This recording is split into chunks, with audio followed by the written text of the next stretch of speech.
Seguimos en esta hora clásica del automovilismo. Pato, ya lo veníamos adelantando. Acá vamos a hablar de MotoGP.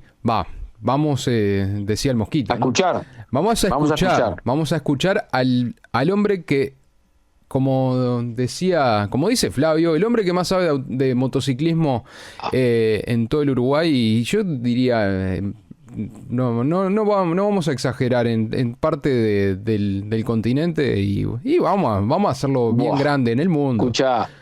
No, para darle introducción a Dani y escucharlo atentamente como corresponde, y principalmente yo que he comentado varias veces que este año lamentablemente no me he enganchado mucho en el MotoGP, por lo cual cada vez que hay previas, en este caso, o posterior, me gusta escuchar a Dani. Estamos llegando que lo definirá obviamente Daniel, si no me equivoco, al Gran Premio de Alemania. Estamos llegando a la mitad del campeonato y sigue demostrando ser diferente, como dicen Daniel y como dice Flavio, sin querer aburrir, pero sin duda es el que está por encima del resto y gana carrera tras carrera. Hablamos de Marc Márquez, que lidera el campeonato por varios puntos con respecto a su hermano, y bastante más, casi que duplica el número con su compañero de equipo, Pecco Bagnaia. O sea que esta pequeña, lo único que puedo llegar a decir de MotoGP yo. Ahora escuchamos atentamente a Dani Rosich. Buenos días, Dani, y atentos a lo que tienes para comentarnos. Bueno, muy bien. Primero saludarlos a los dos. Un gusto otra vez compartir micrófonos, a pesar de que nuestro amigo Flavio no nos acompañe. Nosotros igual nos vamos a divertir y vamos a hablar, como les digo siempre, de mi pasión, que es el motociclismo. Flavio Y especialmente nos acompaña, igual nos va a estar acompañando. Seguro que nos está escuchando y nos acompaña en el sentimiento. Eso es un hecho. Era que no vamos a tener esta conversación tan linda que tenemos ahora, que no la podemos compartir con Flavio. Pero bueno, Flavio la está pasando bien, así que le vamos a mandar un abrazo. Bueno, chicos, la verdad que llegamos, como decía Pato, al Ecuador del campeonato, ¿no? Ahí llegamos a la mitad. Me parece que está ahí, hay cuestiones que como decíamos, no, capaz que aburren un poco, pero es la realidad, ¿no? O sea, nosotros tenemos que dedicarle un tiempo a hablar del hombre que está liderando el campeonato, que viene de una epopeya, de algo increíble, de que se está convirtiendo en el mejor de todos los tiempos, porque el fin de semana pasado, hace 15 días, logró igualar ni nada más ni nada menos que el récord de Giacomo Agostini, ¿no? Y se convierte en el segundo hombre más ganador en la historia del Mundial de Motociclismo. Y además pretende más. Y eso lo vemos. No creo que se quede ahí, ¿no? No, tal cual, ¿no? O sea, la enorme voracidad que tiene Márquez se va a reflejar todavía aún más con el tiempo, porque decíamos, vamos en la mitad del campeonato y ya tiene una diferencia enorme con sus perseguidores, que de alguna manera están marcando que la diferencia que puede llegar a tener a fin del campeonato con su compañero de equipo puede ser de 300 puntos, ¿no? Recordemos que el año pasado le llevaba 200 puntos a su hermano cuando compartían en el mismo equipo Gresini, ¿no? Y por supuesto más de 200 al resto de los pilotos de Ducati. Solamente los dos pilotos que en ese momento tenían una 2024, que era Jorge Martín, quien fue campeón del mundo, y Pecco Bagnaia. Márquez, con una moto que naturalmente no era igual y no funcionaba igual, logró hacer cosas increíbles, incluso ganar 2 grandes premios, como lo hizo en Australia y como lo hizo en Motorland. Yo creo que nadie se iba a llevar una sorpresa de lo que iba a pasar este año, pero sí, de alguna forma está indicando algo que venimos conversando con la audiencia y naturalmente con Flavio, ese estatus que se tenía sobre Pecco, sobre Jorge Martín, que era muy alto, pero que no era el que todos pensábamos, ¿no? Todos hablábamos de que ese Marc Márquez, que después de lo que había sufrido en ese tremendo golpe que se dio en el 2019, con esa lesión tan grande en su hombro, en su brazo, iba a causar una pérdida de velocidad y seguramente de entusiasmo por todo lo que pasó durante el tiempo de recuperación y la mala recuperación que tuvo y las 4 operaciones y en fin, y todo lo que ya contamos muchas veces.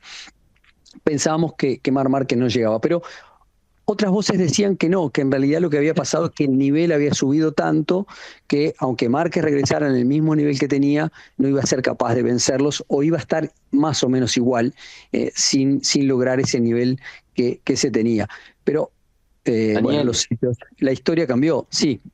para molestarte, en tanta operación, ¿será verdad, será humano o será un robot? Bueno, a ver, yo creo que no me preocupa el hardware, me preocupa el software, ¿no? Hardware Me gusta que hables en esos términos, ¿eh? Me gusta mucho que hables en esos términos. Y acuérdense que soy un ser analógico, ¿no? No se olviden de eso. Somos dos. No, pero lo cierto es que, bueno, eso se pudo reparar. Lo que me cuesta mucho es cómo él logró cambiar la programación, ¿no? Cómo lograr una persona, después de tanto éxito, después de tener 8 títulos mundiales, de ser un hombre que ganaba unos 50 millones de euros al año en el equipo Honda, toma la decisión de dejar todo eso, dejar esos ingresos bestiales que tenía un piloto de élite como Marc Márquez, pensar en volver a ser el mejor cuando ya no tenía más nada que demostrar, ¿no? Donde hoy era considerado, si se hubiera detenido en ese momento en la historia, entre los 3 hombres más extraordinarios en la historia del motociclismo mundial, ¿no? O sea, no necesitaba más. Pero, repito, yo creo que ese software que Marc Márquez tiene en tu cabeza no lo tiene nadie, y decidió hacer esta locura de irse a un equipo privado, demostrarse en realidad, él mismo lo decía, ¿no? Demostrarse su capacidad de poder ser competitivo para que, para que pasara lo que pasó, ¿no? Que Daliña, cuando en la 6ª carrera, o Daliña y su equipo, vieron que lo que Márquez hacía con una 2023 era imposible. Dani, te hago una pregunta relacionada con el tema de... voy a usar tu misma terminología con los problemas de hardware. Alex Márquez, en la última carrera allí en Holanda, en Países Bajos, tuvo esa caída que le provocó una fractura en uno de sus dedos y bueno, estuvo en duda hasta último minuto para efectivamente subirse a su moto y poder disputar este Gran Premio de Alemania. Yo estuve viendo algunas imágenes en redes sociales y noté que su mano, la mano que tenía fracturada, la mano donde tenía ese dedo fracturado, estaba muy tiesa. Vos que has tenido, tenés experiencia arriba de la moto y de lesiones y de caídas y demás.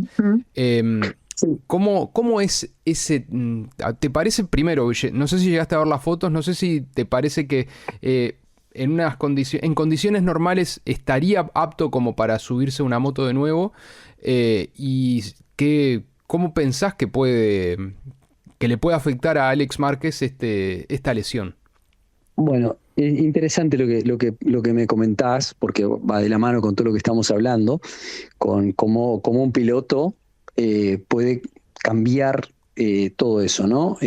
Acabo de escuchar en el día de ayer una entrevista a Luca Marini. Luca Marini, previo a las 8 horas de Suzuka, entrenando para esta carrera de endurance tan importante en el mundo del motociclismo, tiene un accidente bastante importante, que lo puso incluso con peligro de vida, ¿no? Fue llevado con urgencia y colocado en un CTI durante varios días para salvar su vida, ¿no? Y él contaba que era tan grande el dolor que gritaba de dolor, y en un momento él se habló a sí mismo y dijo: ¿por qué gritas? ¿No? Y dijo, no voy a volver a gritar. Y dice que pasaron algunos segundos y tuvo que volver a gritar porque el dolor era tan intenso que no lo podía controlar. Ese piloto pasa por un CTI, pasa por todas esas cuestiones tan complejas que quienes han estado en un CTI o han pasado por unas circunstancias de esa magnitud pueden entender lo que significa. Y después de pasar por todo eso, le avisan de que su condición para volver a montar la moto le va a llevar varios meses y que seguramente se iba a perder 5 o 6 Gran Premios.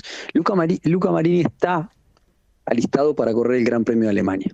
O sea, todo lo que pasó, como que el piloto que ha convivido con la caída, con el golpe, que participan desde niños en las motocicletas y la caída es parte de su oficio. Entonces, como que de alguna manera un ser normal, una persona que no está en esa realidad, de hecho, podría decir que en el mundo del automovilismo pasan cosas parecidas, ¿no? Cuando ves que un piloto se da un golpe que vos no podés creer, que salga con vida, todo, y llega al box y consigue otra vez salir, ¿no? O sea, son esas cosas que están en esa predisposición tan antinatural que tiene el piloto de motociclismo y me animo a decir también del automovilismo, más allá que en el motociclismo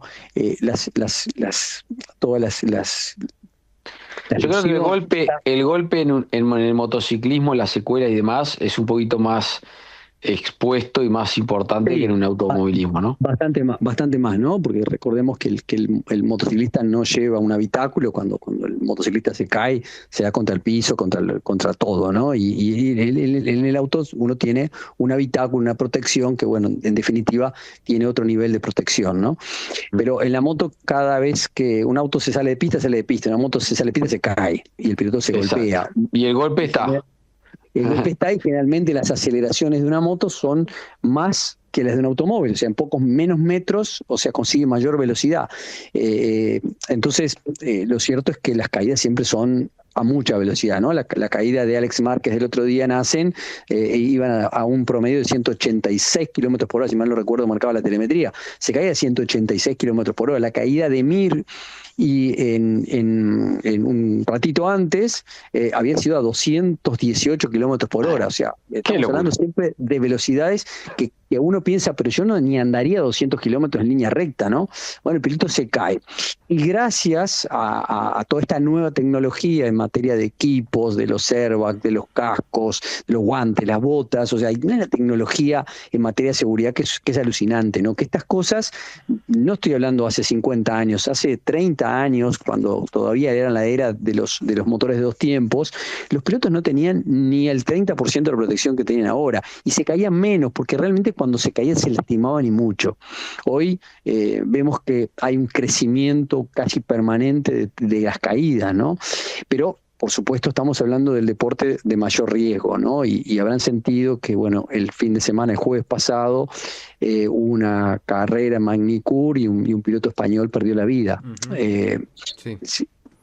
Fue hoy España prácticamente está de duelo porque Borja era un piloto como de todos los pilotos jóvenes que se conocen de niños y que, bueno, que también detrás de esa pasión tuvo la mala suerte de ser embestido por otra moto, que es el peligro más grande que se tiene en el motociclismo, es ser embestido por otro, ¿no? Claro. Y bueno, no deja eso de ser parte de la parte complicada, triste del motociclismo, que bueno, sigue siendo el deporte más peligroso del mundo. Entonces, pero bueno, a ver, volviendo a lo que me decía Danilo, es eso, ¿no? Cómo explicar de que un piloto, después de todo lo que pasa, otra vez llega al circuito para otra vez montarse a una moto de 300 caballos, ¿no? Y bueno, Luca Marini va a estar. Alex Márquez, que vos me decías con el tema de cuáles son sus circunstancias, bueno, eso naturalmente que solamente la medicina lo puede responder, yo no podría, porque no, por más que vea una imagen no lo sé, pero sí, después de hacer el FP1 va a tener otro nuevo control, y ahí el control va a a determinar si Alex puede continuar en el FP2 y bueno, mantenerse el fin de semana, pero va a tener un nuevo control. O sea, por ahora está apto, pero no hasta no ver ese ejercicio que va a tener que hacer, por suerte, es su mano izquierda y en este caso el embrague prácticamente les comento a todos que no se usa, es para salir y después ya no se toca más, ¿no? O sea, la caja de transmisión es como son cajas rotativas y hoy con un sistema de cambios rápidos que se llama, que no es momento para explicarlo, pero apenas que el piloto toca con el pie, la palanca, entran y salen los cambios, incluso favorecidos por un sistema de doble embrague que hace que el primario y el secundario estén en permanente giro, entonces prácticamente no hay diferencia cuando uno mete las marchas. O sea que el embrague, si Alex tiene la suficiente posibilidad de poder salir con ella, el resto no va a tener ningún problema. Veremos si no hay hinchazones y cosas para poder sujetarse el manillar y tal vez no tenga la eficiencia que puede tener con una mano sana, ¿no? Dani, estabas por comentar las características que tiene este Gran Premio de Alemania en Sachsenring, capaz que lo... Qué buena pronunciación que tenés. Y vos viste, estudié mucho francés. Sí, se nota. Pero nada, te damos la palabra. Estabas por comentar esas características. No, sí. A ver, digo que tiene un circuito que tiene algunas características bastante diferentes al resto. Primero, porque comentaba que es el circuito más pequeño del mundial. Para un MotoGP es como un circuito de karting, literalmente. En este circuito no usan la sexta y no usan la primera. Es curioso porque es permanentemente ratonero, ¿no? El piloto va girando de izquierda a derecha permanentemente y fundamentalmente de izquierda. ¿Por qué de izquierda? Porque prácticamente todas las curvas, a excepción de 2, son de izquierda. Por eso es uno de los temas que siempre hablamos del favoritismo de Márquez por los circuitos de izquierda, ¿no? Y bueno, en sin duda que es uno de sus circuitos emblemáticos, porque en este circuito lleva 11 victorias. 8 victorias que consiguió en la máxima categoría en MotoGP, 2 la consiguió en Moto2 y 1 la consiguió en 125, ni siquiera Moto3, era 125, aquellos emblemáticos motores de 2 tiempos que para los apasionados de esto, como es mi caso, me traen mucha nostalgia porque me encanta, me siguen encantando. Y bueno, Márquez consiguió una victoria cuando participó en el Campeonato del Mundo en 125, que naturalmente también ganó ese campeonato, gana en Sachsenring. El segundo hombre que más ha ganado acá es Giacomo Agostini con 6 victorias en este circuito. Y si vamos a la era de MotoGP, lo más cercano que tenemos es las 4 victorias de Dani Pedrosa, las 4 victorias de Valentino Rossi, y después realmente nos sorprende que ninguno de los pilotos de la era moderna ha logrado más de una victoria en la máxima categoría. Lo vimos ganar el año pasado a Banaya, con la que en ese momento venía ganando Jorge Martínez, se cae, no sé si lo recuerdan, faltando poquitas vueltas, y termina ganando Banaya, y comparte el podio el año pasado con los hermanos Márquez. Ese podio fue el primer podio que compartieron la familia Márquez, ¿no? Marc fue segundo y Alex fue tercero, que, como decía hoy, compartían el equipo Gresini, y bueno, fue realmente un momento especial para los hermanos Márquez, que parece como que, bueno, que iban marcando la historia de lo que iba a pasar al año siguiente, ¿no? Este año que, como habíamos empezado la columna, hablando del dominio absoluto de estos dos pilotos. En este circuito, curiosamente, por esa particularidad que tiene tantas curvas de izquierda, de hecho, creo que cerca de 30 y poquitos segundos se va de derecha y todo el resto del circuito se va de izquierda. Y hay una particularidad en la curva 11, porque hay un giro muy extenso que se llama la herradura, o le dicen la herradura, creo que los alemanes le dicen de otra manera, pero bueno, lo vamos a escuchar como la herradura, que es una curva muy larga de izquierda, que el piloto dobla casi 44 segundos con la moto muy inclinada, haciendo un sobrecalentamiento de los neumáticos, tanto delantero y trasero, y después hay una pequeñísima recta y una curva que es muy rápida, que es de derecha. ¿Qué pasa en ese momento? La cubierta del lado derecho se enfría y la máxima cantidad de caídas que ha tenido este circuito es justamente en esa cubierta, en esa curva derecha. Que vamos a ver que después de esa curva derecha hay una bajada enorme. Y ahí, bueno, ya vimos muchas caídas, además se corre a mucha velocidad. Yo no me acuerdo si fue el año pasado, sí creo que fue el año pasado, que un piloto llega casi hasta el final y estamos hablando que no creo que haya menos de 400 metros, ¿no? Y 400 metros patinó por la leca, por la velocidad bestial que llevaba por esa curva de derecha. Así que hay que estar atento. Y a eso le tenemos que sumar algo que va a cambiar bastante todo esto, ¿no? Que hay un anuncio, un pronóstico de lluvia, tanto para el sábado y el domingo.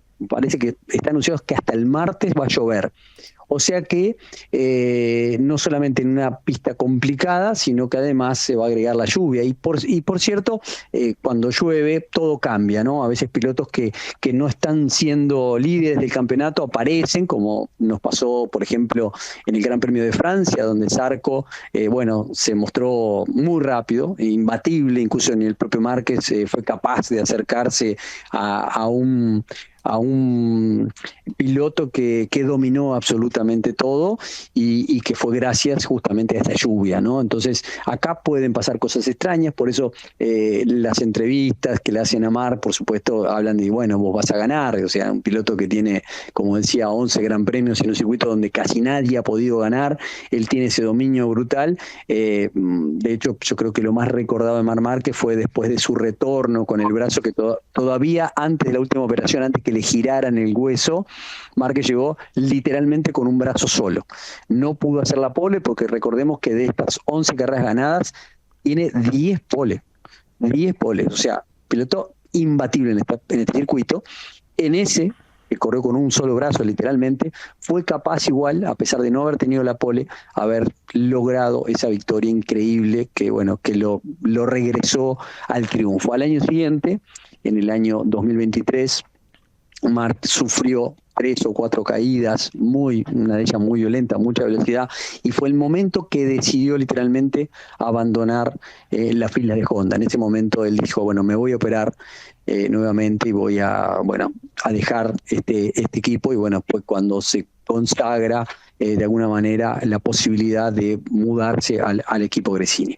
Pero bueno, en este circuito también fue la primera vez que se usaron los neumáticos asimétricos, justamente por eso, porque había tanta diferencia de temperatura del neumático entre los traslados de las curvas de izquierda hacia la derecha, que en aquel momento el proveedor de neumáticos diseñó el primer neumático asimétrico que se estrenó en este circuito y que ahora ya es natural y lo vemos en prácticamente todos los circuitos, pero fue aquí, por justamente esta particularidad que tiene el circuito alemán, se consagró el neumático asimétrico. Así que bueno, esto es un poco las características del circuito. Naturalmente, quién es el gran candidato, este hombre, como decía, que ha sido el rey de Sajonia, donde nadie ha podido ser mejor que él, porque, reitero, ni siquiera con un brazo de menos se pudo vencer a este piloto. Y creo que hay noticias interesantes, y la que más estuvo en la vuelta durante toda esta semana fue el reencuentro de Jorge Martín con la moto. Primeramente, te quería preguntar, 3 meses sí. Hace que estaba parado, recién ahora tuvo la autorización del MotoGP para poder hacer al menos estas pruebas privadas con Aprilia. Sí, primero lo hice el jueves con una RC, con una moto de calle, una motito de calle con 220 caballos, ¿no? Tampoco es otra cosa. Una cosita. Con una 1000 muy especial.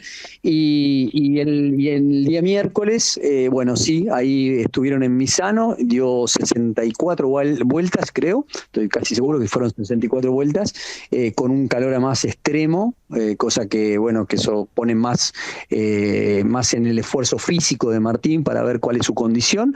Pero, es curiosísimo, ¿no? Porque es la vez que Martín dio más vueltas sobre la moto. Porque si analizamos las pruebas oficiales cuando las anteriores a empezar el Mundial, con 12 vueltas se cayó y se lastimó y ya no pudo subirse a la pila. Las vueltas que logró dar en el circuito de Qatar, en la única presentación que pudo. También fue bajo pocas y muy acotadas vueltas porque estaban en carrera. O sea, es la primera vez que Martín tiene la posibilidad de probar esa RC de forma absoluta, con estas 64 vueltas, que por supuesto estaban más preparadas para ver cuál era la resistencia física de Martín, de estar apto. Y bueno, parece que está todo bien, aunque igual, y de lo que hablábamos hace un ratito, si es por él estoy seguro que estaría en el Gran Premio de Alemania, pero bueno, los médicos aconsejaron que cumpliera con el tiempo necesario, porque recuerden que Martín tiene 7 costillas rotas, no, perdón, 9 costillas rotas, 9. Dios mío. 9 costillas rotas y bueno, por supuesto le dijeron las costillas no están soldadas, tienen callosidad, todavía no están, y entonces está sujeto a mucho peligro, que si se cae esas costillas se desvíen y se vayan para los pulmones, bueno, en fin, todo lo que se imaginarán. Entonces, bueno, reaparecerá en República Checa, Sí, en el circuito de Brno. Tampoco es que es demasiado plazo, es una semana más. Sí, claro, tal cual. Una semana más. Perdí, iba a decir 15 días, no, una semana más porque es la semana siguiente. Así que bueno, sí, lo vamos a reaparecer y bueno, va a aparecer nuevamente el número 1. Hay una foto muy particular que estuve mirando en esa presentación de Martín, que está toda la familia Aprilia. De hecho, hasta su director está ahí, porque bueno, la prensa, bueno, gastó mucha tinta, ¿no? Hablando de esa circunstancia tan especial, de esa posibilidad de que Martín se fuera de Aprilia, con todo lo que conlleva todo eso, la rotura del contrato, de esa, no sé yo, perdón en términos jurídicos cómo se dice, pero bueno, había una parte del contrato donde Martín decía que si la moto no funcionaba y no tenía los puntos que debería tener pues, para ser el número 1, ¿no?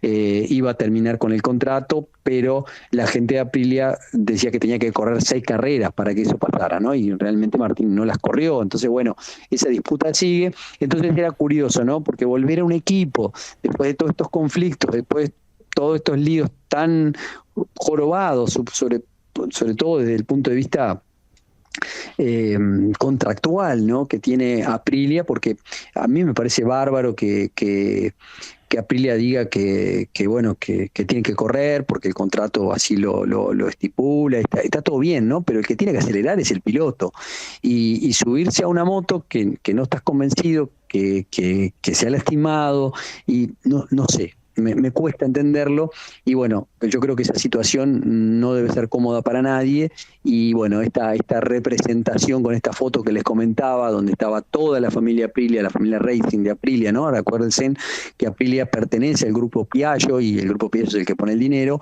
pero el equipo específicamente es esta familia que tiene que coordinarse, que tiene que tener una lectura de todo para ser campeones, ¿no? O por lo menos para ganar carreras.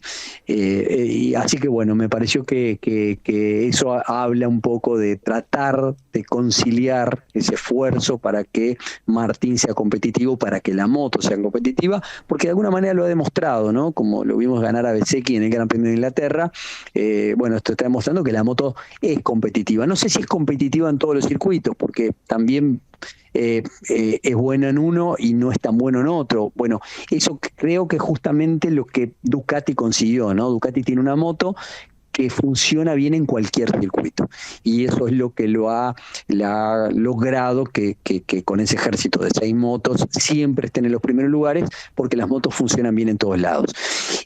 Así que bueno, ¿cuál es la tarea hoy de Martín? Demostrar que, suponemos, ¿no? Por todo el historial deportivo que tiene, que Jorge está por arriba, un poquito por encima de Bezzecchi, o sea, debería andar un poquito mejor, y si la Aprilia consigue esa eficiencia que Ducati ha tenido hasta ahora, bueno, sería capaz, no hoy ya ni hablar del campeonato, ¿no? Pero sí sería capaz de confrontar a Márquez, ¿no? De ser un piloto competitivo para poder estar en condiciones por lo menos parecidas a lo que Marc Márquez ha hecho hasta ahora. Y para ir cerrando un poquito, para no aburrirlos más, les quiero contar Bastianini, que bueno, que es el piloto de KTM, el piloto del equipo Telstar, curiosamente no se sentía bien, se sentía raro estos días, no sabía lo que le pasaba, y ayer se hizo un control médico, le pidieron que por favor se hiciera un control porque no estaba bien, y bueno, parece que tenía una apendicitis y bueno, lo van a operar, o sea que no lo vamos a tener a Enea en este Gran Premio. Tampoco va a estar Chantra, que eso era por su operación de la rodilla, que bueno, que todavía no está apto, o sea que no va a estar en las filas de Honda.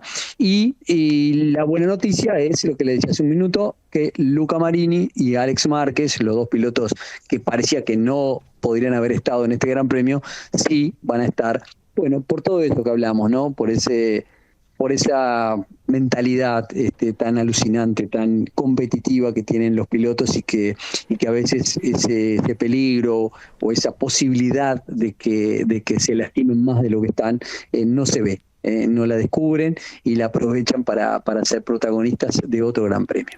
Bueno. Dani, imponente como siempre, la verdad, un lujo, creo que quedó bien desarrollado todo lo que va a ser la previa de este Gran Premio en Alemania y bueno, nos vemos el lunes. Nos veremos el lunes y bueno, si Dios quiere podremos capaz comentar, que hablamos, ¿no? También primero, pero el lunes nos vemos después en Motores al Límite. Es cierto, es verdad. Capaz que hablamos al mediodía y después nos vemos en Motores al Límite. Exactamente, sí. La invitación ya está hecha. Te esperamos allá porque viste que Flavito nos dejó el boliche, sí. También el de la televisión para conducir. Por si estaban aburridos con la radio, claro. Bueno, les mando. También se los mando. Claro, el entretenimiento en imágenes también es parte, pero bueno, hoy que no lo tenemos, vamos a decir algún disparate de él, que ya que no está presente le podemos decir, porque viste cuando tenés que hacer estas intervenciones como les tocó a ustedes, porque primeramente porque además yo me siento honrado de que Flavio tenga estos amigos que lo acompañen en estas situaciones y fundamentalmente admiro esa voluntad interminable que tiene Flavio de que estar permanentemente en el medio, ¿no? Si no es que en la radio, estar en la tele, pero estar, esa voluntad es difícil de mantener durante tantos años como lo mantiene Flavio. A mí me impresiona, ¿no? Eso, viste que vos decías, el software de Flavio también es un software especial, no sé quién se encarga de la programación, pero seguramente sus papás tan maravillosos se han encargado de conseguir que Flavio tenga esa voluntad inquebrantable de estar cada día en la radio, de estar en la tele y de promover esto que tanto nos gusta a nosotros, ¿no? Que lo hacemos un poquito de costadito sin tanta voluntad de estar todos los días en los medios, pero que sí nos apasiona y compartimos esta locura de transmitir la pasión. Gracias, chiquilines, que tengan un feliz viernes. Un placer, bueno, como siempre, Dani. Estoy seguro que Flavio en este momento está con la emoción a flor de piel después de tus palabras, así que nada. Está durmiendo la siesta ahora. Lo va a escuchar más tarde cuando Pero bueno, estamos como 5 siempre, horas adelante. Es un placer escucharte y estaremos atentos a lo que va a ser la actividad este fin de semana en Alemania. Nos vemos Gracias el lunes. Chau, adiós. Chau. Dale, abrazo. Daniel Rosich con todos nosotros. Hacemos una pequeñísima pausa y ya venimos con el cierre de esta hora clásica del automovilismo.